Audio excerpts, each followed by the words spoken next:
آقا علیہ الصلوۃ والسلام نے صحابہ کو ارشاد فرمایا کہ میں تمہیں 5 امور کی تاکید کر رہا ہوں، وہ 5 چیزیں تم ہمیشہ کرتے رہنا، ان کے بارے میں کبھی بھی تم غفلت کا شکار نہ ہونا۔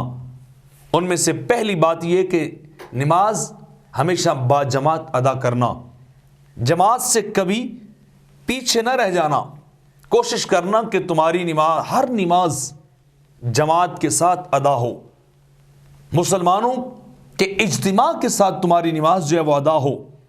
اور دوسری بات کہ اپنے حاکم کی بات کو سننا اور اس کی اطاعت کرنا، اس کی باتوں کو ماننا، اس کی نیکی کی جو باتیں ہوں ان پہ چلنا، ان پہ عمل کرنا، یہ بات بھی اپنے ذہن میں رکھنا۔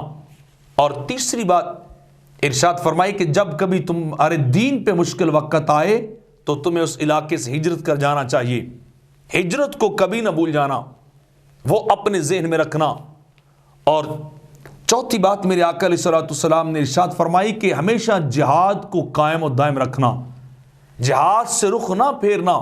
جب تک جہاد کرتے رہو گے تو تم دنیا پہ غالب رہو گے، اور جہاد کو چھوڑ دو گے تو دشمن تم پہ غالب آ جائیں گے، تم مغلوب بن جاؤ گے۔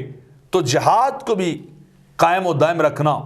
اور 5ویں بات ارشاد فرمائی کہ زمانہ جاہلیت جیسی باتیں اور چیخیں نہ مارنا، کہ جس نے جاہلیت کی باتیں کی اور زمانہ جاہلیت والے اعمال دہرائے وہ ان کی وجہ سے جہنم میں جا گرا۔